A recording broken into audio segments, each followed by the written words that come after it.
Metalurgia.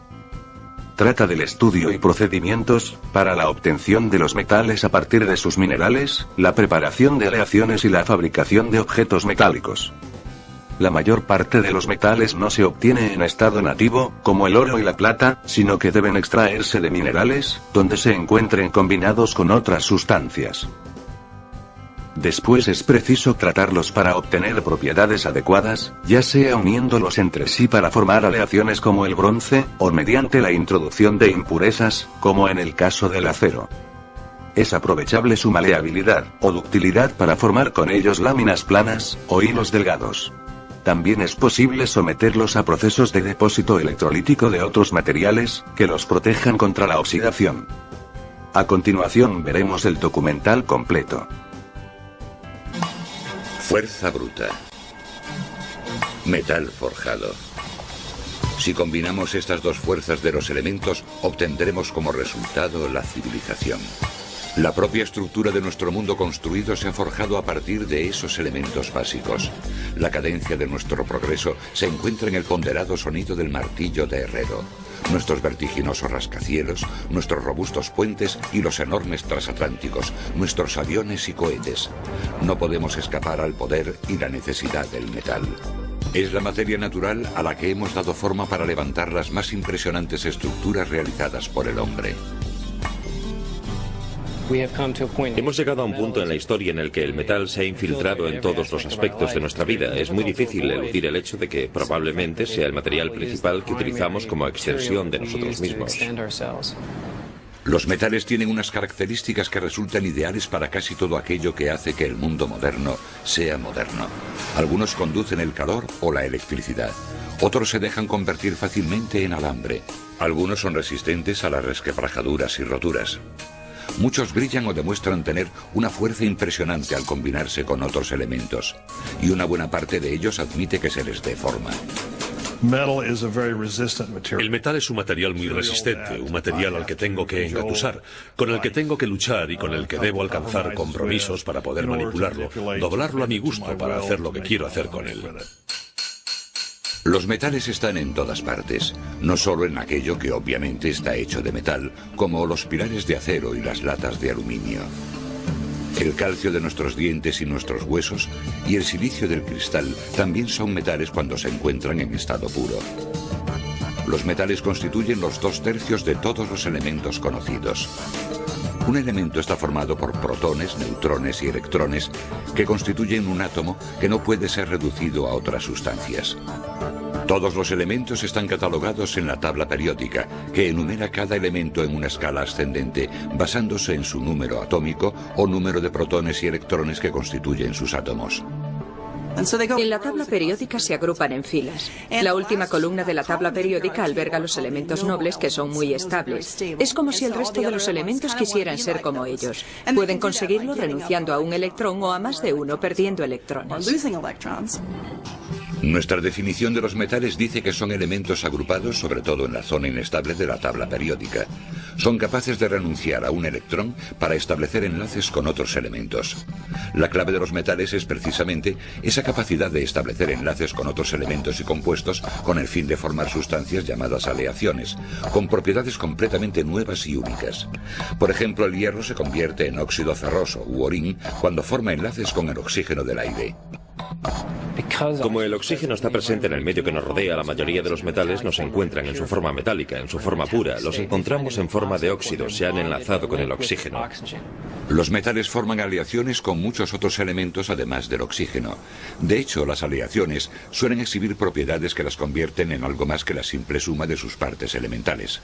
Mucha gente habla del acero, pero existen muchos tipos. En el acero hay hierro, pero también muchas otras cosas. Y si cambiamos la composición, cambiaremos las propiedades.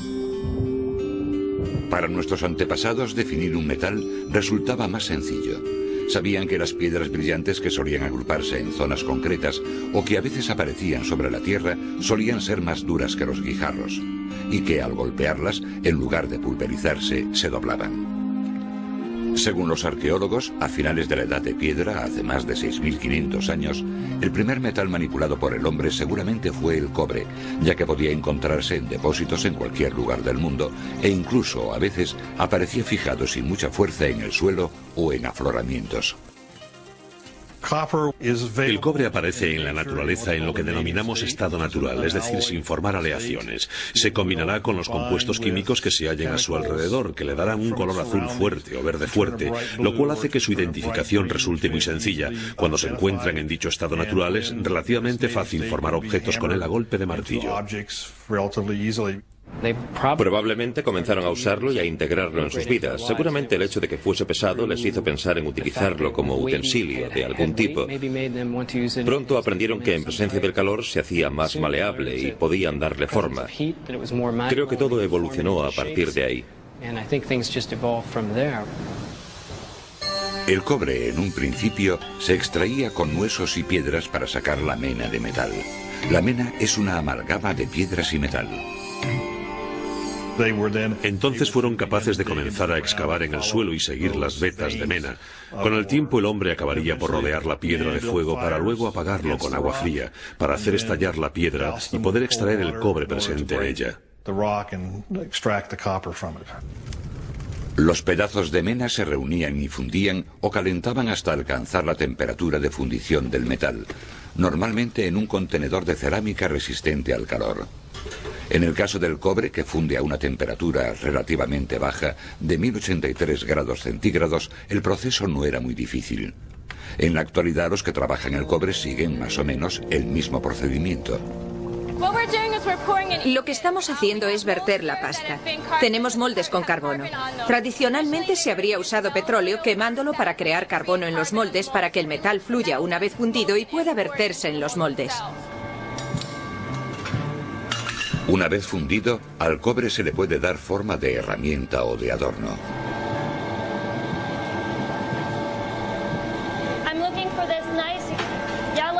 Cuando consigo este brillo amarillento, lo cepillo para asegurarme de que no queda óxido ni suciedad. Entonces lo traigo aquí para que ellos lo golpeen con la almadena.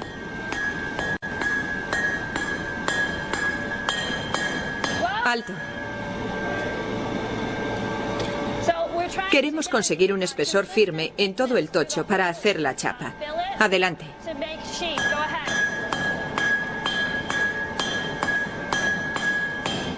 Alto.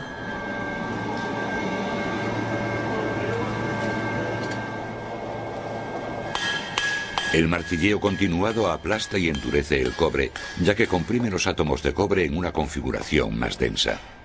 Por encima de todo estaba la forja, la habilidad de darle con el martillo. Cuando al cobre se le golpea con el martillo, se endurece más y ese endurecimiento lo hace más rígido, más frágil. Entonces se puede trabajar con él hasta formar herramientas u objetos decorativos como este. El cobre tenía sus limitaciones. Es blando y un objeto bien afilado lo traspasa con facilidad. Pero con la introducción de otros metales se consiguieron aleaciones de cobre más fuertes. Con solo añadirle un 9% de estaño al cobre fundido, se produce el bronce, que es más resistente que el cobre y resulta más fácil de trabajar. Su descubrimiento siempre será un misterio. Creo que los dos materiales debieron mezclarse de forma natural, quizás en una hoguera. Y al día siguiente, al limpiar los restos de la hoguera, encontraron algo que era un objeto de cobre y que ahora pasó a ser algo diferente. Las civilizaciones antiguas de la China y del Oriente Medio fueron las primeras en forjar el bronce. Siguiendo el recorrido de la tecnología a través de las rutas comerciales, vemos que ésta irradia de dichas zonas hace ya 7000 años. El uso del bronce, sobre todo para armas como espadas y hachas, impulsó a los historiadores a referirse a esta primera etapa de nuestro uso a gran escala de los metales como la Edad del Bronce. El impacto sobre la calidad de vida del ser humano en esa época es importantísimo. Mejoró su capacidad para sobrevivir. Fue como una póliza de seguros que supuso una prolongación de su voluntad.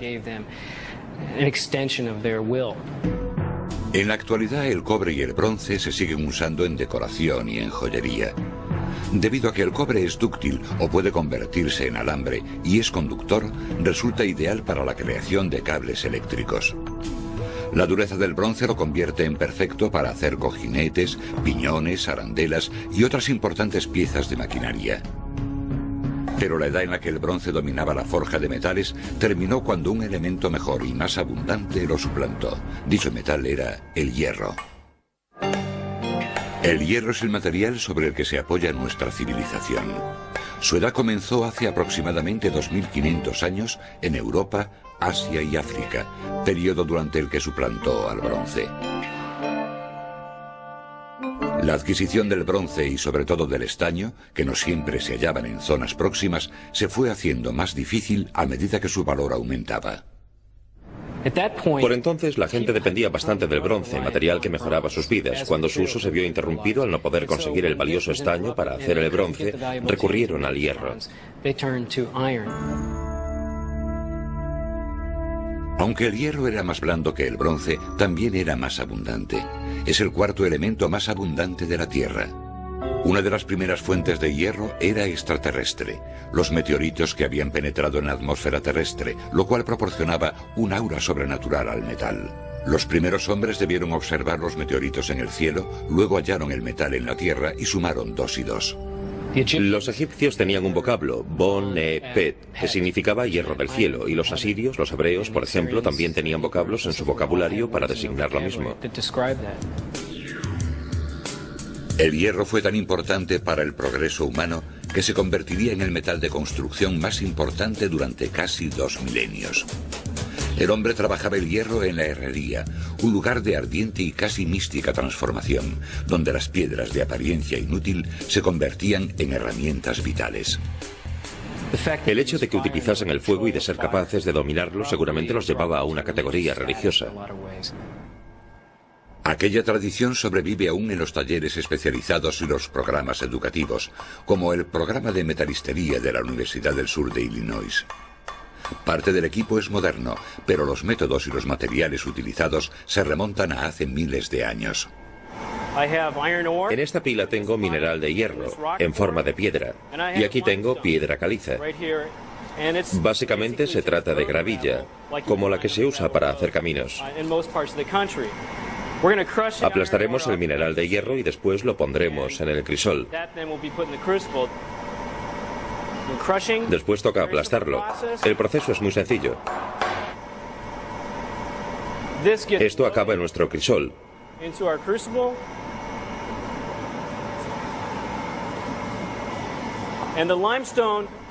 Y la gravilla, como funde a una temperatura inferior a la del hierro, lo cubrirá y controlará la oxidación.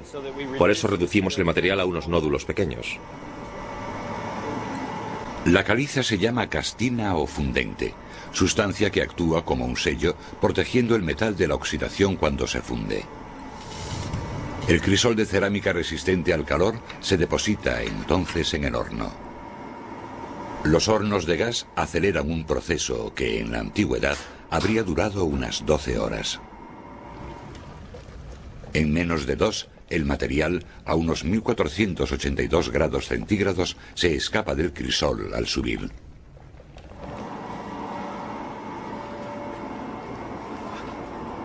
Al verter la mezcla, la castina se separa del caliente y esponjoso hierro.